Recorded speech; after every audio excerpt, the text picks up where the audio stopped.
Hello, everyone. Welcome to Genealogy Adventures. My name is Brian Sheppy. And I'm Donya Williams. I hope you guys are enjoying this absolutely beautiful Sunday. Yes, indeed. Hello to all of our regular viewers, and a big welcome to those of you who are joining us for the first time. We have a lot to cover today, so I'm going to kind of get straight into it. Donnie and I are very, very pleased to welcome to the show Ralph Godbey Jr. Mr. Godbey began his law enforcement career in 1987 with the Detroit Police Department. And in his impressive CV, he served in a myriad of offices. So he served as a sergeant, lieutenant, inspector, commander, deputy chief, and assistant chief, all in the Detroit area. He retired in 2012 after 25 years of active service. He still remains highly active in his community in both civic and community work, as well as working with a lot of different police associations.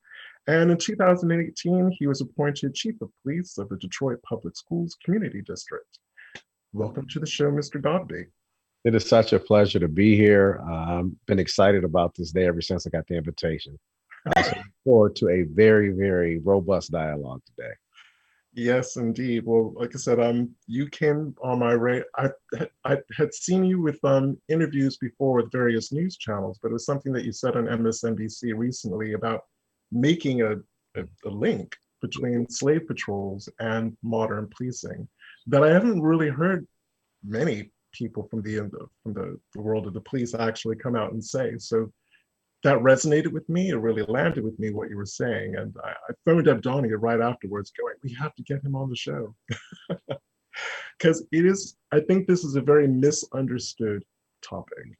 I think it's very easy to derail. It's very easy to politicize, which is what's going on now, which is why I think you were kind of invited to speak on MSNBC. And again, it's just been a very long overdue subject. But before we kind of get into things, I appreciate that a lot of our audience aren't going to really understand what slave patrols were, to be able to even have the foundation to get into the conversation that we have. So I've got a couple of images. Donnie and I are going to probably be sharing them as I'm going through them, so people can actually see them. And if people hear me mention a chap called Afiba, he's our producer, and he's going to be running the images. Afiba, can you run up image one, the book cover?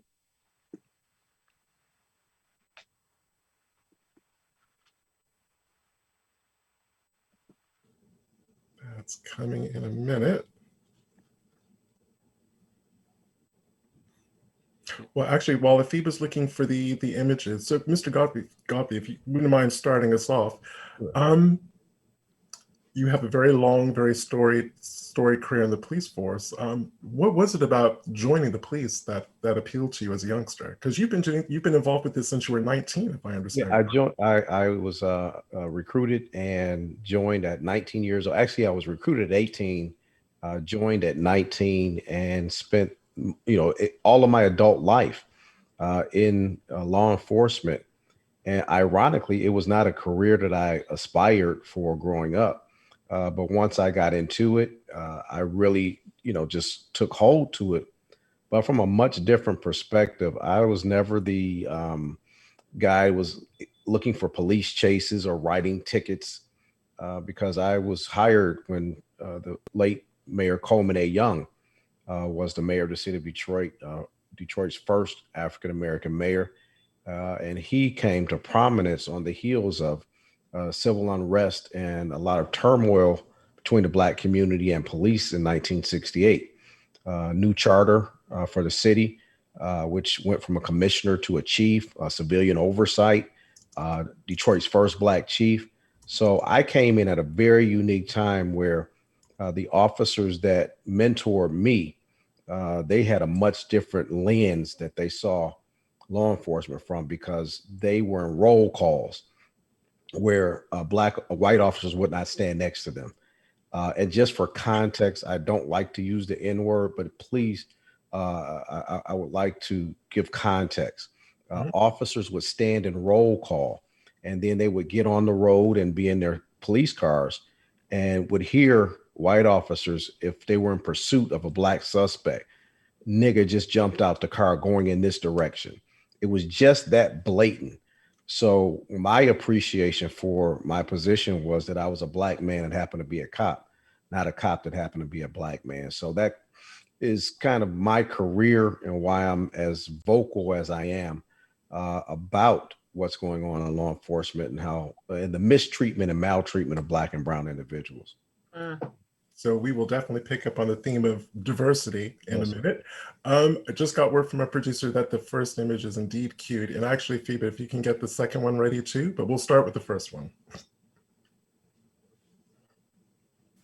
Slave Patrols is up, Brian. Oh, is it? Mm-hmm. Oh, it's strange. I can't see anything. I guess because, you know, I have the whole controller stuff, I can see it. Okay. Yeah. So basically, there are a lot of excellent books on the subject that we're going to cover today. However, this is the one that I think was structured in such a way that I actually got quite a bit out of it, and I'm pulling some screen grabs from this over the next couple of minutes. So this is called Slave Patrols, Law and Violence in Virginia and the Carolinas, written by Sally E. Hayden.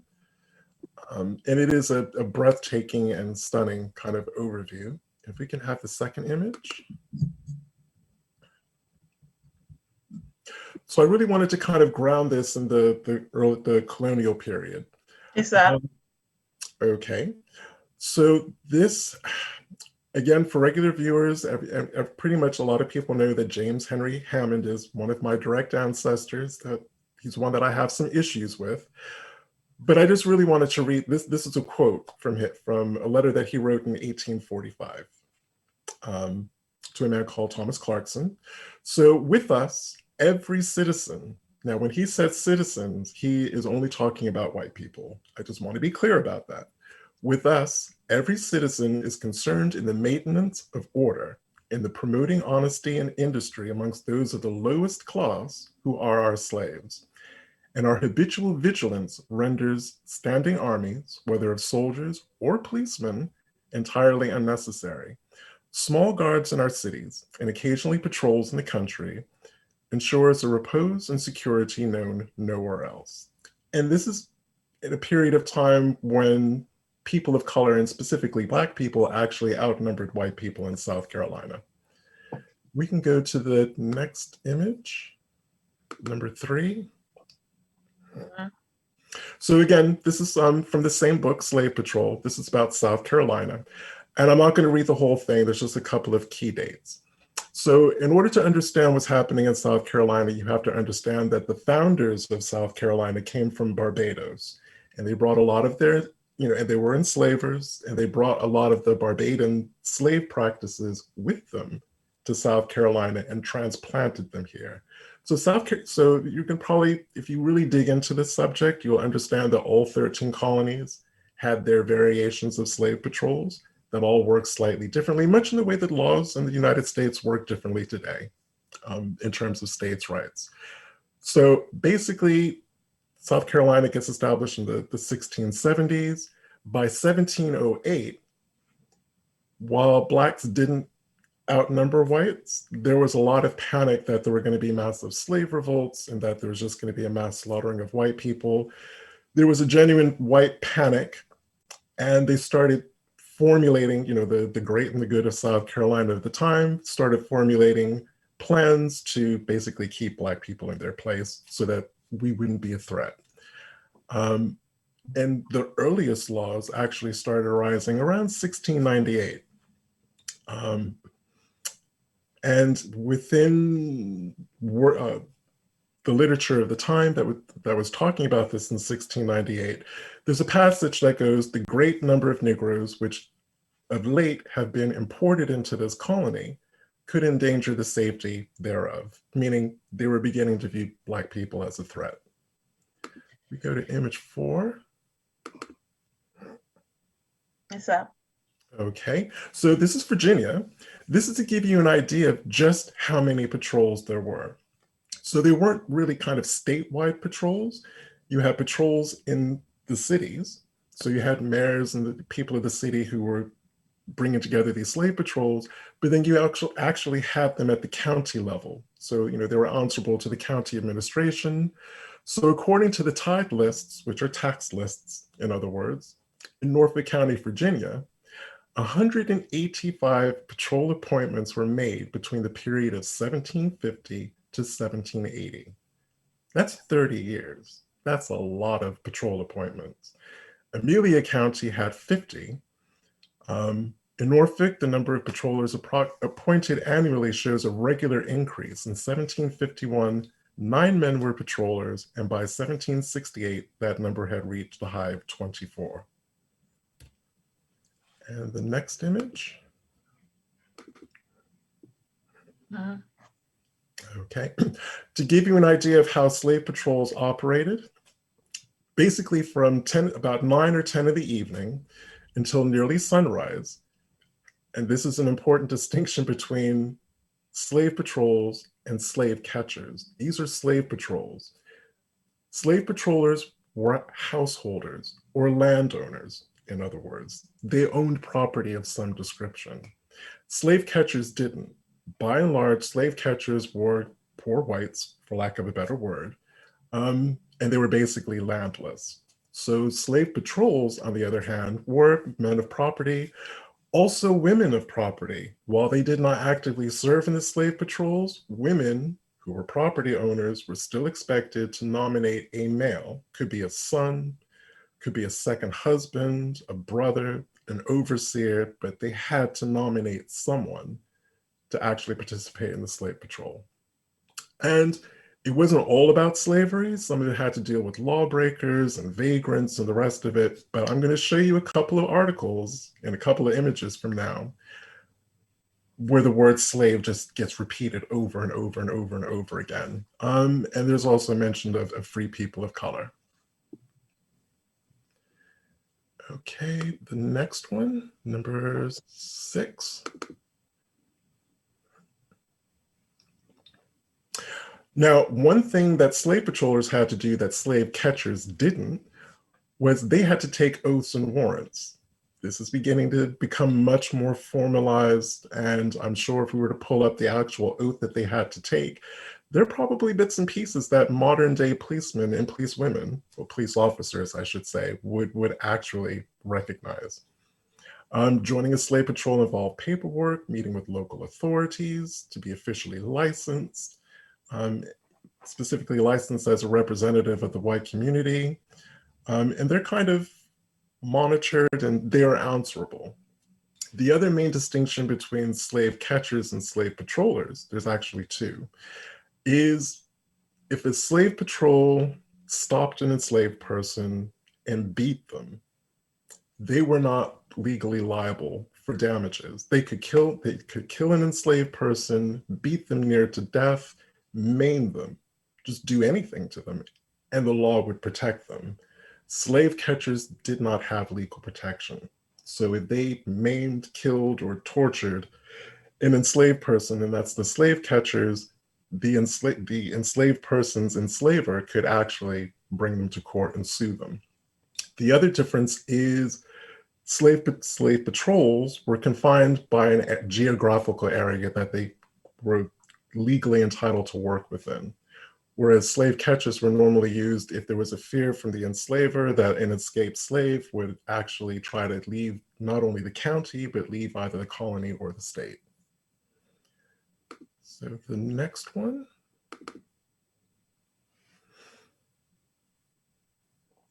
Yes, sir. Okay, so this is just carrying on from what I was saying. Patrol appointment notices and warrants almost completely shielded patrollers from litigious matters. And I pulled up a slave oath. Oh, brilliant. That I am going to ask Mr. Godbey about. Okay. So litigious masters who became angry if patrollers viciously punished legal bondsmen, but it actually was more or less set up in law that patrollers were kind of protected from the law. Next slide. Okay. Go ahead, Brian. So this is from chapter 3 of the same book, but this is actually from a freedman's point of view. This is from a quote from W.L. Bost, who was a former slave from Western North Carolina, who was interviewed by the WPA in 1937. And we're going to be using language today. It's the language of the period. Except Mr. Godbey has already dropped it once, but we're reading it as it is. So if people get upset, I'm sorry about that. Then the patty rollers, they kept close watch on the poor niggers, so they have no chance to do anything or go anywhere. And I really want you to think about everything that's been happening since Michael Brown. That's right. They just, well, even before then, but I'm just putting that within this time period. They just like policemen, only worser, because they never let the niggers go anywhere without a pause for Miss Monsters. If you wasn't in your proper place when the patty rollers came, they lashed you till you were black and blue. The women got 15 lashes and the men 30. That was just for being out without a pause. If the nigger done anything worse, he was taken to the jail and put on the whipping post. So no punishment was deemed too harsh. So it sounds like the patrollers, they were definitely covered by that law that I talked about. The Qualified immunity. What is it called? Oh, qualified immunity. Yeah, it's called qualified immunity now, but back then this law is still in the books today in Virginia, and it's called what is it? I can't remember the name of it. Just that quick, it just went out. It's like a common law. Yes. And basically what it does is it protected those who killed people, whether it was by mistake or, because like you said, the slave catchers, they could be sued, but the others, they, right. And that's why I mentioned qualified immunity, because the parallels are going to be amazing as we talk through this. Yes, it is. It really is. So I promise the next couple images are going to be really quick. We're throwing them up just to show you what they look like.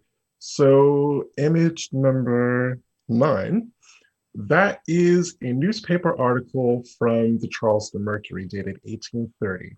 This is a very formalization of their slave patrol.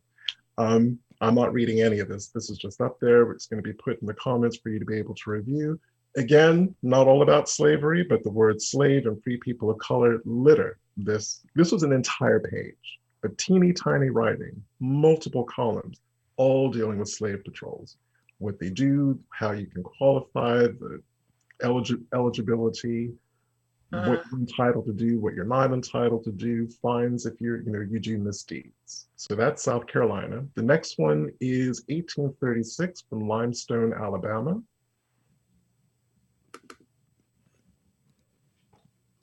And again, much the same thing. This is an entire page. This was no joke. These people were serious about this. Now, I have yet to see anything comparable for, say, poor whites.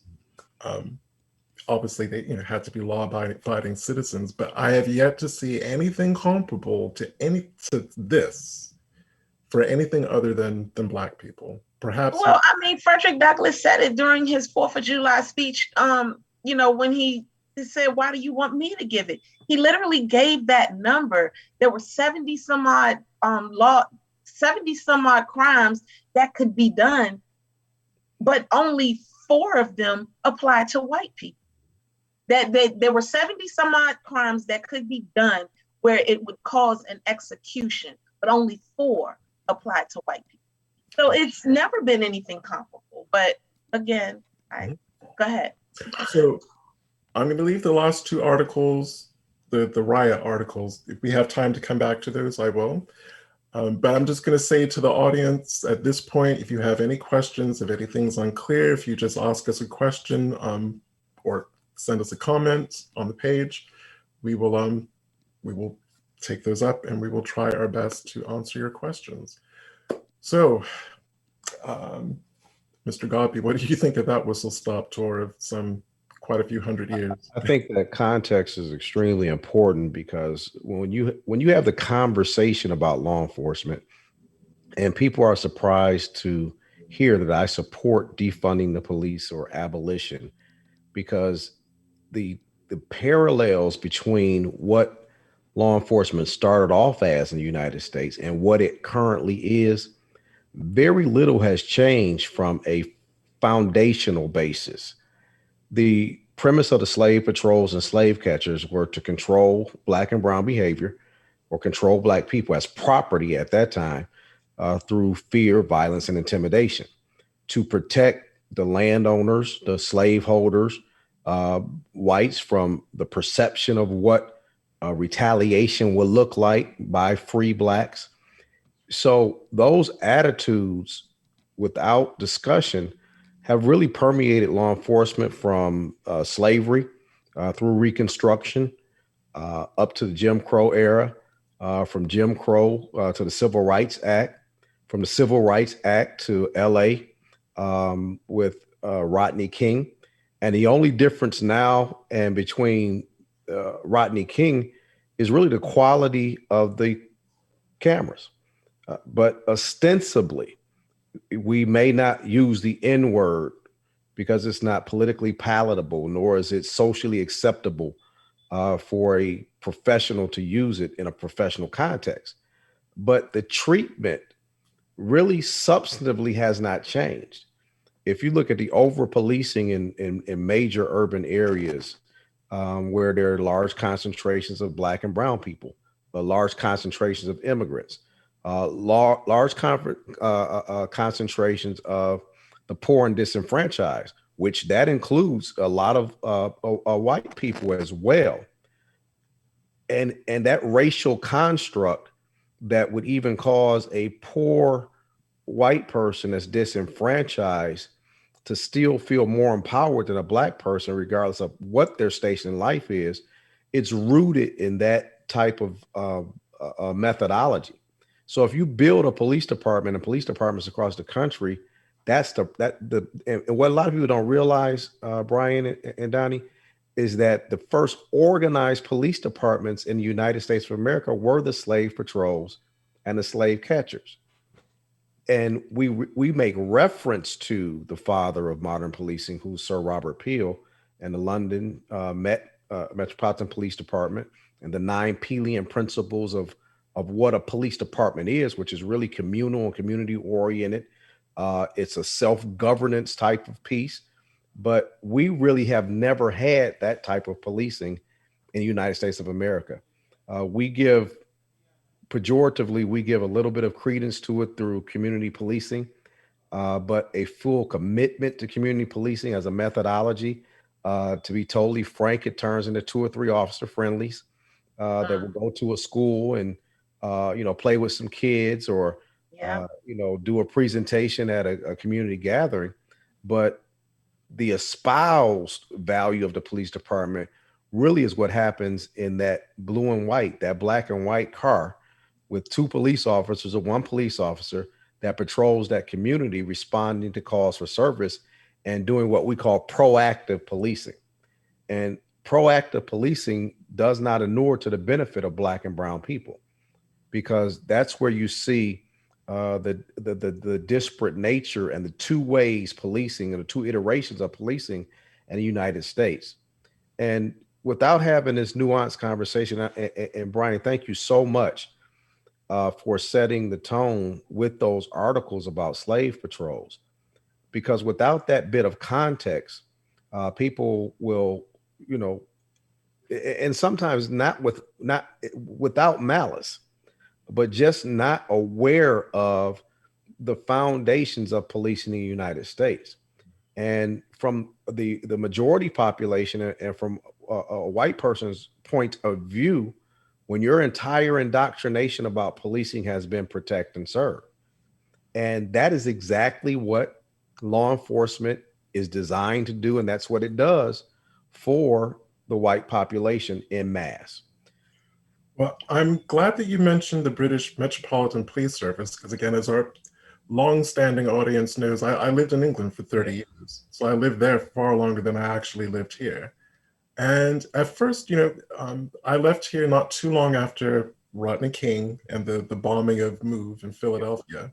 So that, that was uppermost in my mind. I was very hesitant to talk to British police because I was still traumatized by American policing. Right. So I went out of my way not to talk to them. But as you said, it is a very community model of policing. And after a while, after I spoke to my first police officer, well, I should say police constable. They were cool. And it was part of my morning, whenever I was going out and I happened to bump into the local PC, I wouldn't think anything of shooting the breeze with them. They Yes. were the best gossips, actually, where I was living from them. And then when I came back, so it is completely different. Yes. If anything, it was my Irish Catholic friends who were fearful of British police. And I Right. found that just a complete Twilight Zone role reversal.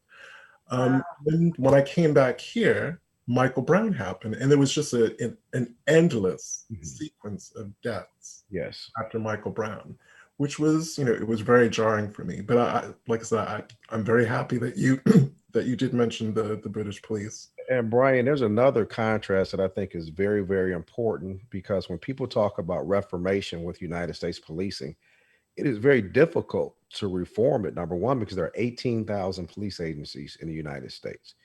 In the UK, there are 42 constabularies. So, so when you talk about reform within the context of 42 governing bodies versus 18,000, that's a major, major difference. Then another thing that you have to look at from policing there, it's rare that police officers carry weapons, carry guns. They are very specialized, highly trained officers in specialized units that carry guns. But your everyday Bobby that's on the beat, and people don't realize cop is constable on patrol. Your cop, your constable on patrol. That is not the methodology that the foundation of policing is built on. One of Sir Robert Peel's Peelian principles is that the community are the police and the police are the community. The only difference is that the police are compensated to do what the community is expected to do anyway, which means set the community norms. So it's not about the police coming in to enforce law and order, but it's for the police to be reflective from a community standpoint to do what your neighborhood watch or your block club does. And it's a much different construct. And it's very rare, the officer involved deaths where a citizen dies at the hand of a police officer. That is very abnormal in that system of policing. So that's why I've been very much an advocate of looking at what is public safety really. Because when we associate public safety with simply police officers, that is a very false construct. Yes, it is. Because Donnie, I live in the Metro Detroit area, and you go into the more affluent suburbs. There's a county called Oakland County that's adjacent to Wayne County, where Detroit is located. At a point, it was the fourth richest suburb or region in the United States. And you don't feel safe because of all the cops you see, but you feel safe because of the manicured lawns. You don't have liquor stores on every corner. And if you do, you don't have the same signage that you have. You don't see adult magazines on the racks in those communities.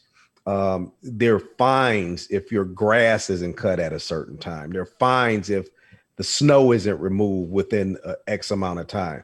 So all of the things that contribute to the quality of life that make those communities safe have absolutely nothing to do with how many police they have. As a matter of fact, you rarely see a police officer in those communities. Well, that brings me to ask this question, and because both of you are given these scenarios of what happened in the British, how it's, those things can't happen here because first and foremost, we were never even given the opportunity as Black people to have that lifestyle. Right. So we were already brought into a very hostile environment. Yes, ma'am. And to be in, that's giving things as if it wasn't that hostile. You actually gave them the opportunity to police yourself in so many words, as opposed to then having somebody else come in. They're more of an enforcement as opposed to actually doing the whole thing. Not enforcement, but they follow through. They're a follow-up. Right. In so many words. So how is it that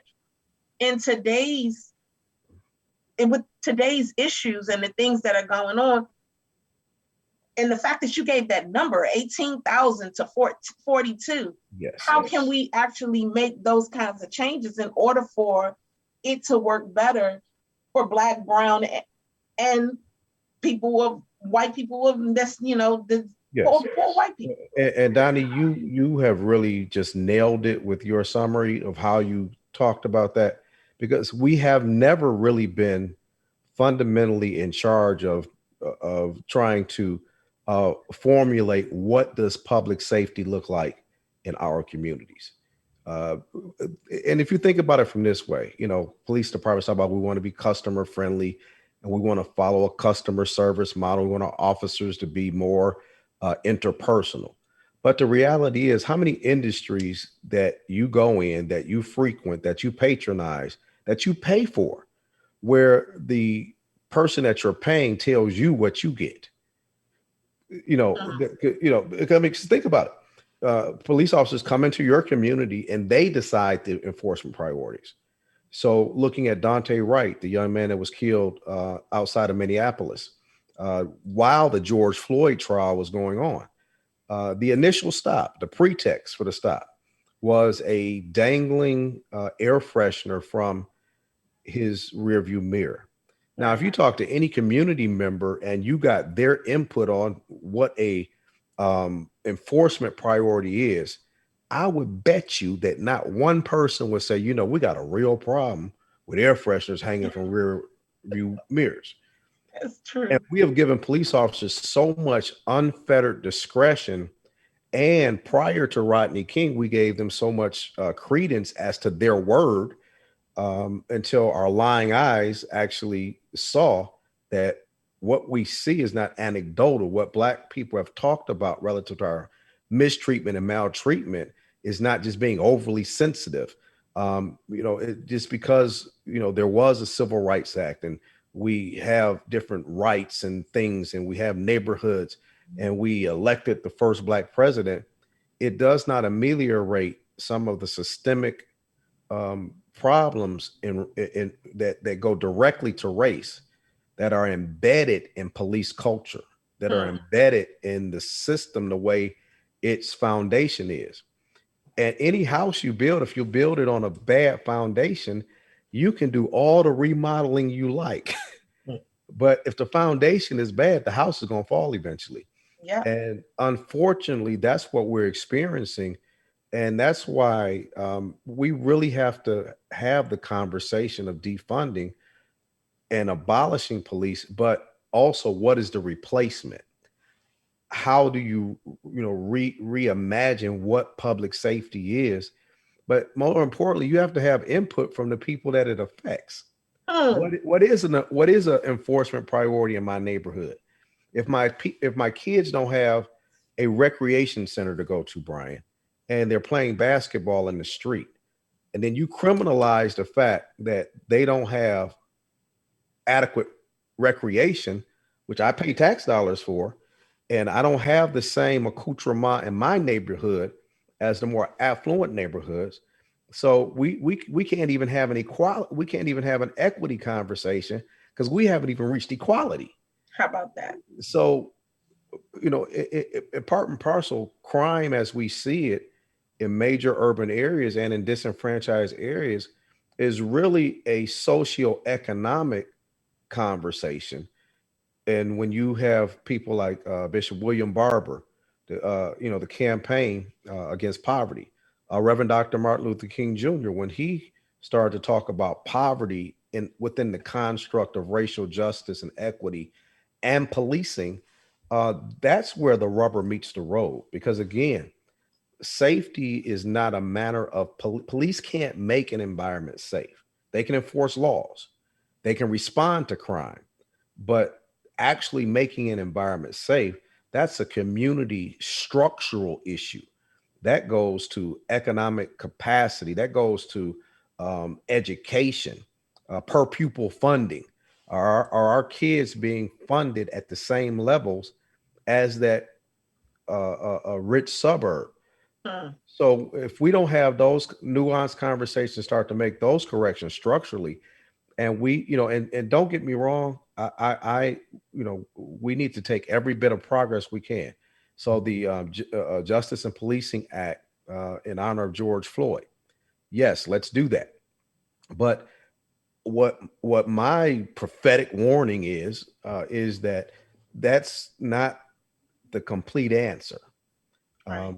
No pun intended, but that's a band-aid on a gunshot wound, because systemically, if you do not address those other issues from a holistic standpoint and recognize, number one, safety as a matter of other socioeconomic inputs, but also recognizing violence as and particularly violence in Black and brown areas as a public health issue, because you cannot ignore the trauma that Black and brown people have been through as members of this society in the United States of America.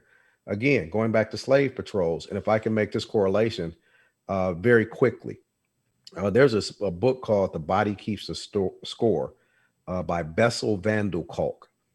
He's a psychiatrist, and he deals with stress and trauma.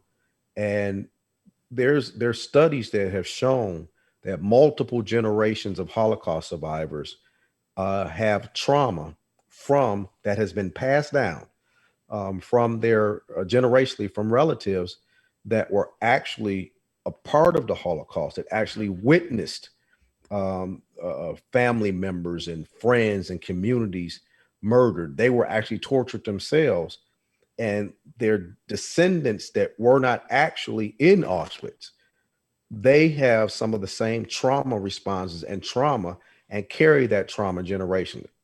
So I don't think it's an unreasonable premise to think that as Black and brown Americans who have, from 1619 until present, have not always experienced in mass and consistently equity and treatment that would ameliorate our level of trauma in our communities.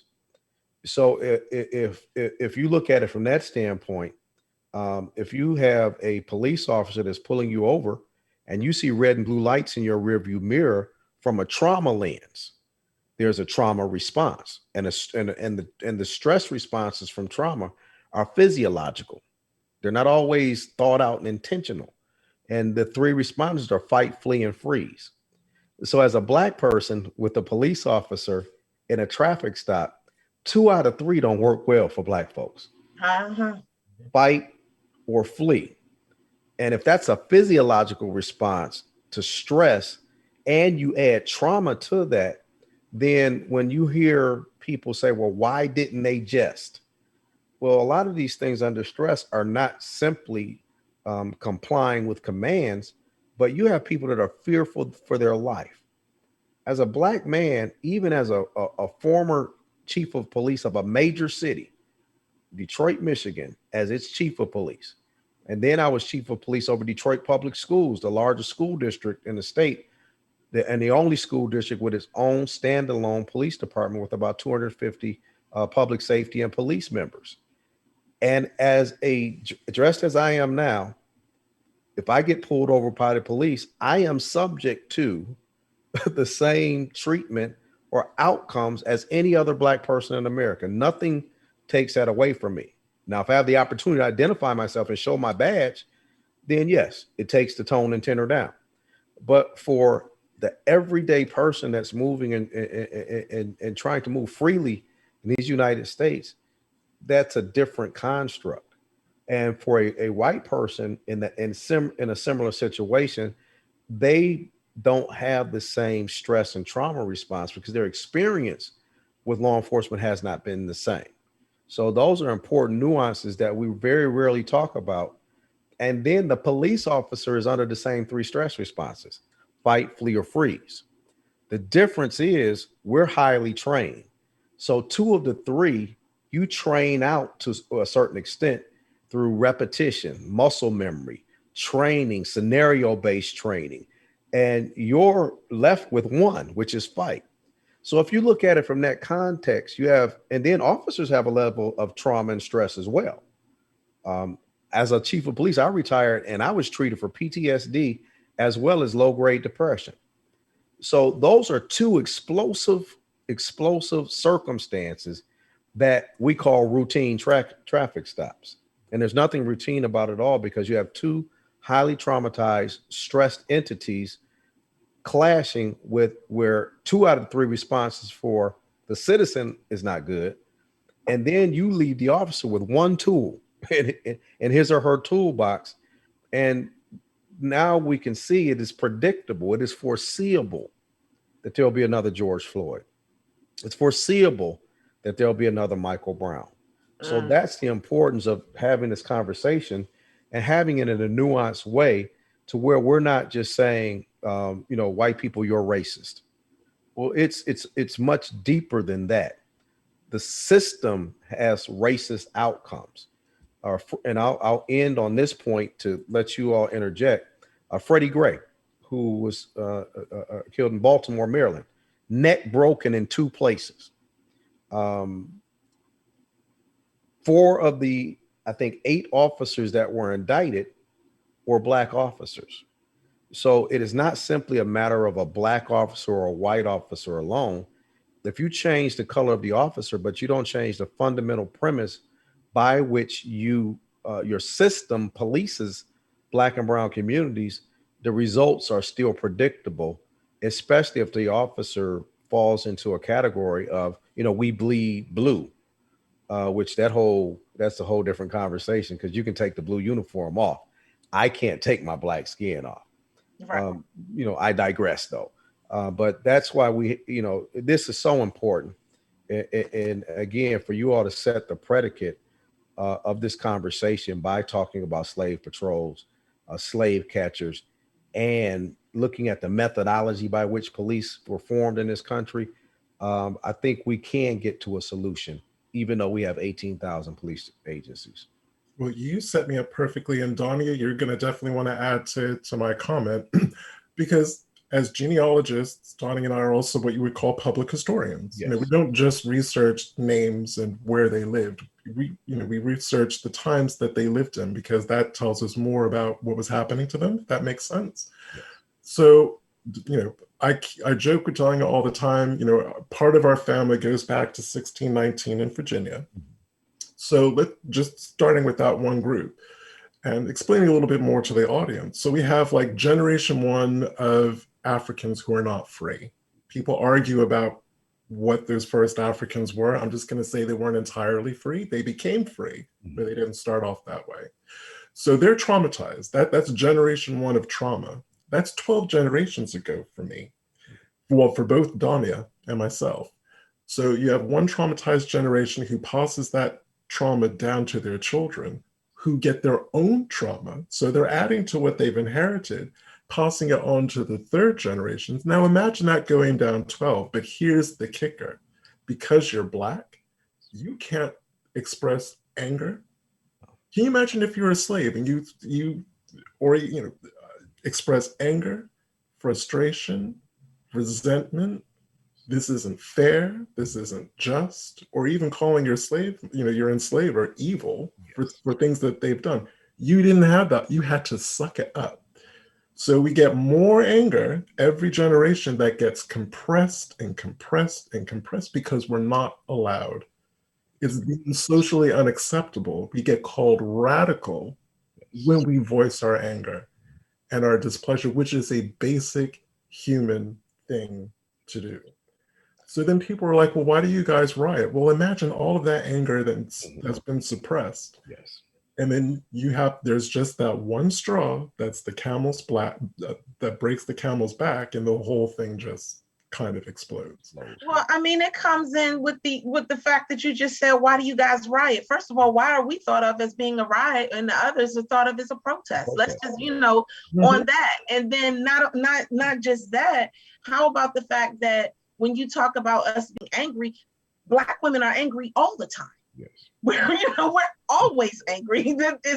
It's nothing that we can say or do that if we're not right where that attitude is supposed to be, the slightest tone or the slightest change in the tone of my voice, I have now become angry. Yes. So, I mean, Whereas if anybody else, a white woman, was to say the same exact thing that I said, she's not angry. She's just expressing her, expressing her opinion. Yes. So at this point in my life, you can take whatever you want. Right. And that's where I am with mine. I'm like, you can call me angry, I'm that classic Black woman who's always ring or whatever. And when in actuality, I know who I am and I don't do those things. But in the same instance, I'm going to continue to fight for, for me. Yes. And for those around me. But the thing is that you brought up, the things with Freddie Gray and Dwight. His name is Dwight, right? Dante Wright. Dante Wright. Yeah, him. And they're different to me. And then there's the young lady, and I can't remember where the situation. Columbus, Ohio, Makaira Bryant. That's her. Yes. All of those three situations are different. Yes. In my opinion. Mm-hmm. Now, I may make people angry. I'm good at that. I do not feel, and I think it goes back to what it is that you were talking about as far as, when you really went in depth about how policing goes and things of that nature, because we actually had one person who asked the question, and I'm hoping we can get it to you.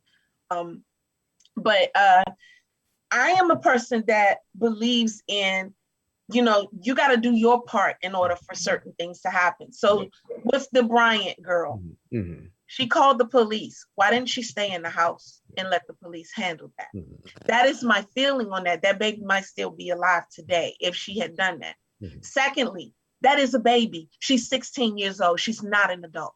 Mm-hmm. And I am very tired of people making 16-year-olds, 15-year-olds adults. They have lost their teenage years completely.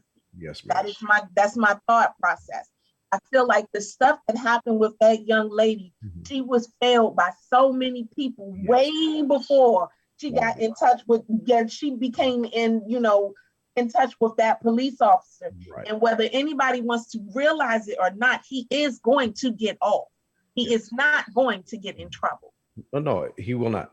And Donnie, if I could just interject very quickly on that point, because I'm glad you brought that example, because it frames the conversation from so many different angles. As you said, so many adults fail, Makaira, because 16 years old, that frontal lobe is not fully developed. At 16, and the reality was, initially she was the victim. And she was calling the police, or somebody called the police because she was being victimized. Yep. But this is where representation matters, because, and then seeing the humanity of the people you serve, because you cannot serve people that you don't love, that you don't see as human. And I'm not affixing that to that particular police officer. He made a judgment. He potentially saved a life. So we'll give him that. Mm-hmm. As you said, legally, he was justified in the shooting. Because if you go through the legal standard of when you can use fatal force by the letter, legally, he will not, he probably will not be indicted. No. He will not lose his job. He will not lose any pay or benefits. So let's put that in a box and compartmentalize that and park that in the garage. But I will say this, what's legal is not always what's right. True. So now from a framing standpoint, and I can say this assuredly because I've been a police officer. I've worked the streets of Detroit. I've been in a scout car. I've responded to domestic violence situations. I've responded to fights with knives and different things. And because it's my community and because I could see the humanity of the person with the knife and the person without, my choice would have been to grab the girl with the knife, even if it threatened my life, because I saw the potential of 2 lives being saved because of my frame of reference as a Black man. I've seen a family fight that escalated to that. As a matter of fact, my family has been involved in fights to escalate to that. So cultural competency, seeing the humanity of the people you serve may produce a different outcome. So again, that's why I think it's very hard to just make that officer is racist. This only happened because, but the cultural competency, the frame of reference, representation, what you've experienced, all those things contribute to the decisions that police officers make. So I'm agreeing with you, Donnie. She was failed on so many levels because, number one, all those adults holding cameras filming the incident, if just one of them had to put the damn camera down and grab the girl and kept her in the house, we wouldn't even be having a conversation about her death. Instead of walking outside, handing her a knife and walking outside with her and fighting alongside her. See, those are the things that I have the issue with. I'm like, is anybody even paying that any attention? Right. And now you got her biological mother. Mind you, she's in a foster home and this is happening. And now you have her biological mother on TV crying, talking about how good of a child she is when you don't have her. And now you about to be paid for a child that you didn't have. Yes. And that's the part that we have to, and I would say this as a community, we have to be mature enough to have the conversation from both points of view. Right. And most people, they try to have those conversations because I've been in them and I've been attacked and I've been told, oh, you're a racist towards your own person. Right. Whatever. That's my whole thought process. But in the same instance, I'm like, no, I'm a realist. Yes. And I can understand and I'm able to see exactly what it is. How can you take this out without, it's like a sentence. You can't have a complete sentence without a verb and a noun. It's not. So this is not a complete thing if you don't do everything, if you don't look at everything that is a part of it. And then you spoke about about Dante, and you spoke about the trauma that was given to those. Someone put up here, and I was actually going to say, that's Dr. Joy DeGruy, and it's called epigenetics. Yes. And it's post-traumatic slave syndrome. Yes. He got out the car. He did everything he was supposed to do, but then he decided to run. Right. Why? And this all of that has something to do with that, because I got so sad watching it because he was doing what he was supposed to do at first, and then he changed. Exactly. Well, because we have a heightened fight or flight response. Yes, right. Because literally a split-second decision of how you were going to respond to an enslaver meant life or death. Exactly. And that's and Brian, thank you for really making that fine point. That is why we have to reimagine what policing is. So I wrote an op-ed, and I hope it gets published soon, even about traffic stops.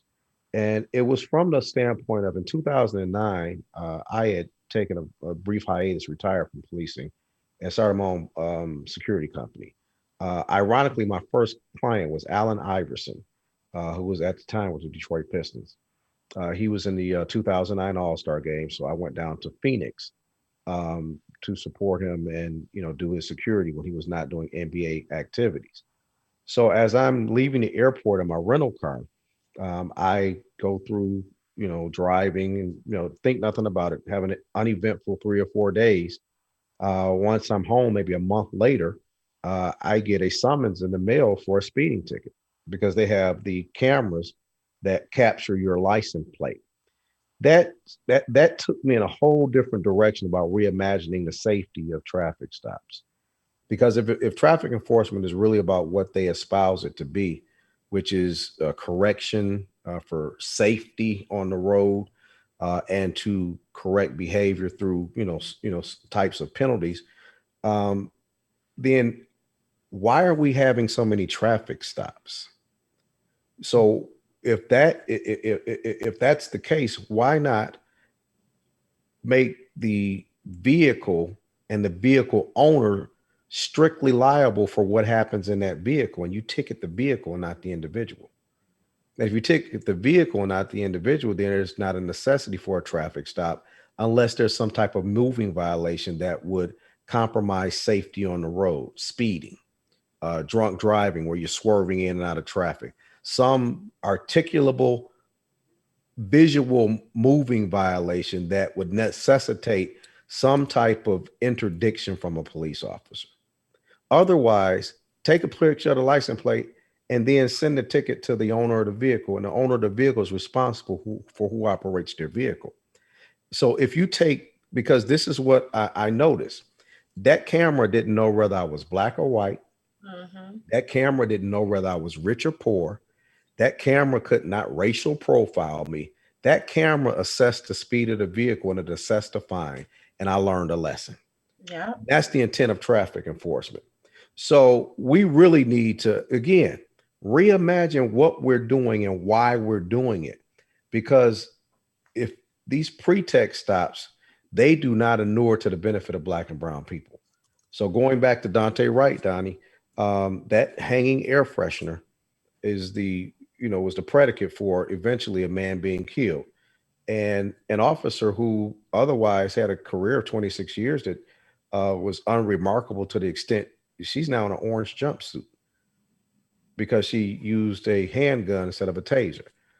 But if it was really about the air freshener and y'all just that disturbed about an air freshener, send a ticket to the registered owner.